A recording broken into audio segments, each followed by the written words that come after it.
Sebelum menonton tayangan ini, jangan lupa untuk subscribe, like, dan komen, terus share. Jangan lupa aktifkan tombol lonceng untuk notifikasi video-video kami terbaru.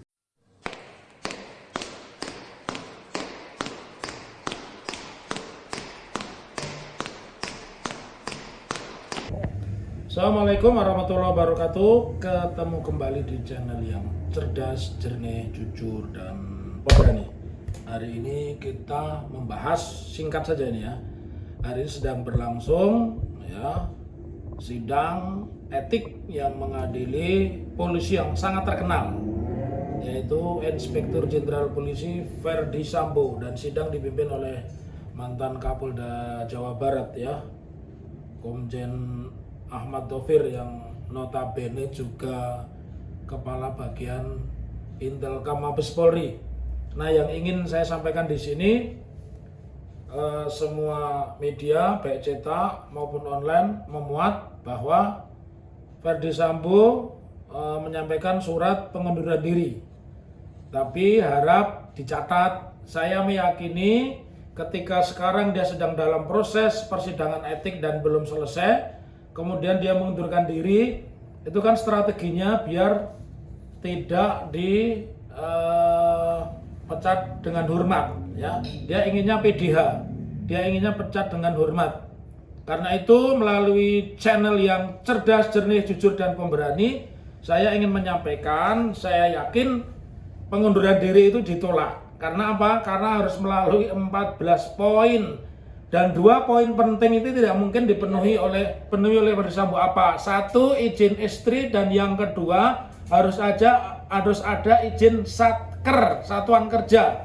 Kalau dia pangkatnya Inspektur Jenderal, dia di bawah Kapolri, berarti izinnya itu dari Kapolri, dari Pak Jenderal Polisi Listio Sigit Prabowo. Nah, pertanyaannya, apa mungkin masih dalam proses sidang etik Pak Sigit kemudian memberikan izin, kemudian istrinya dinyatakan sakit, bahkan tergoncang jiwanya. Maka menjadi satu pertanyaan, mungkin tidak istrinya ini menyetujui. Bagaimana mungkin orang yang sedang terganggu jiwanya bisa menyetujui? Dan begitu pula, sangat tidak mungkin seorang Jenderal Polisi Listio Sigit Prabowo yang menetapkan sebagai tersangka seorang Verdi Sambo, kemudian Verdi Sambo ingin cuci-cuci, ingin bersih-bersih supaya nanti dia tidak dipecat tidak dengan hormat atau PTDH, tapi inginnya PDDH ya, pecat dengan hormat ya, maka dia sampaikan pengunduran diri. Saya meyakini itu tidak akan pernah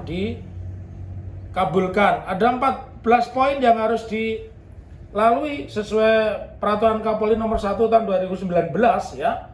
Nah, di situ jelas ya, pemberhentian dengan hormat ya, menurut pasal 33 ayat 3 ya. Kemudian secara tertulisnya di pasal 37 ayat 1 itu ada 14 poin. 2 poin penting itu susah dipenuhi. 1, surat usulan dari kepala satkernya, Pak Sigit tentunya ya. Dia mengajukan permohonan pemberhentian dengan hormat. Kemudian dari istri. Nah, oleh karena itu saya berharap persidangan hari ini menyatakan Sambo melakukan pelanggaran etik berat sehingga dilakukan PTDH, pecat dengan tidak hormat, dan bukan pemberhentian dengan hormat. Kalau surat pengunduran dirinya ini diterima dan kemudian dibacakan, ya menurut saya sudah membaca ini. Sidang-sidang selanjutnya, terutama sidang pidananya pun juga tidak akan berbeda dengan KM 50, tidak beda dengan pra-peradilan yang diajukan oleh Budi Gunawan. Jadi mohon di dalam kesempatan ini, ketika polisi ingin bersih-bersih, ketika masyarakat menaruh harapan polisi lebih baik, ya tentunya tidak ada alasan bagi kepolisian ya yang hari ini melakukan sidang etik terhadap Verdi Sambo untuk mengabulkan pemberhentian dengan hormat. Karena 1, tidak cantik, tidak elok, dan ada kesan semacam privilege. Ya kalau sebagai kepala propam, ya tentunya dia mesti berani bertanggung jawab. Videonya kan viral ya. Ini garda terdepan yang menjaga marwah polisi. Jaga dong marwah polisi, kalau berani berbuat, berani bertanggung jawab. Itu yang saya harapkan dari kepolisian. Dan Ferdi Sambo ya tidak perlulah ya dikabulkan permohonan pemberhentian dengan hormat, karena tidak ada pintu, tidak ada celah. Secara formal saja tidak mungkin, karena seseorang yang ingin mengajukan pemberhentian dengan hormat itu harus melampirkan surat persetujuan dari atasan dan istrinya. Satkernya langsung pasti Kapolri. Nah, Anda tentu ingat ya, peristiwa ini pernah menimpa Kasat Sabara Polres Blitar yang berseteru dengan Kapolres Blitar saat itu, karena dianggap Kapolres Blitarnya selalu mengeluarkan kata-kata dan kalimat yang tidak bagus.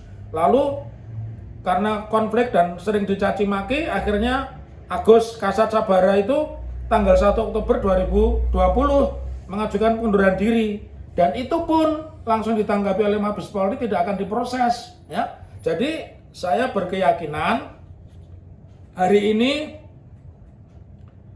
tidak akan ada putusan yang mengabulkan pemberhentian dengan hormat dengan alasan pengunduran diri yang diajukan oleh Ferdi Sambo. Saya tidak tahu ini siapa yang bikin skenario seperti ini, tapi ini skenarionya menjadi kacau balau, karena nanti akan bertolak belakang. Bagaimana sih di 14 poin itu 2 poin penting susah dipenuhi. Satu dari Kepala Satker, kalau Kepala Satker ini seorang Sambo, Kadif Propam, di atasnya langsung Kapolri. Nah, masa Kapolri memberikan persetujuan dan istrinya menyetujui, sebab istrinya saja sekarang tidak ditahan karena kesehatannya terganggu. Jadi melalui channel ini saya mendidik siapapun, ayo kita kritis ya, kita cerdas, kita jujur, dan kita mesti pemberani.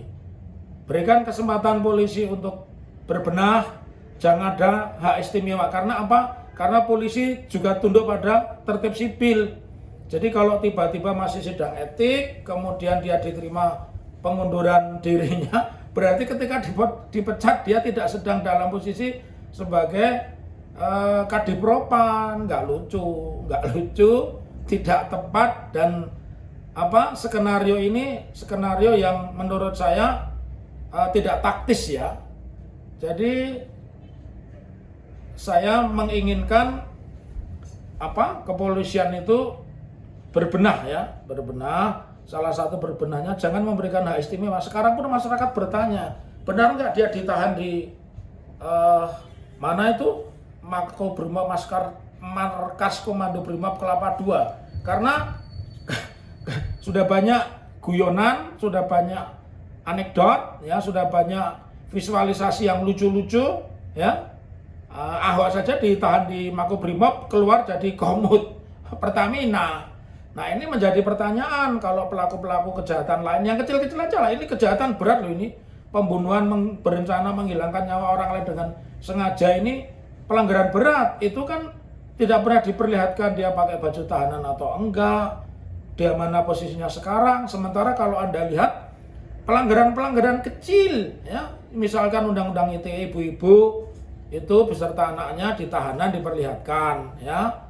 Kemudian kita juga lihat kasus PPKM ya, PPKM saja itu diperlihatkan disuruh pakai baju oranye ya. Dan sekarang yang sedang berlangsung sidangnya Edi Mulyadi pun kan jelas itu tahanannya di mana. Jadi sebelum kita menganjurkan setuju atau tidak setuju, maka momentum yang bagus ini saya berharap kepolisian, khususnya Pak Kapolri sebagai kepala satkernya Ferdi Sambo, untuk tidak memberikan izin ya. Mudah-mudahan yang sedikit ini memberikan pencerahan, kecerdasan, dan tetap cinta negara kita.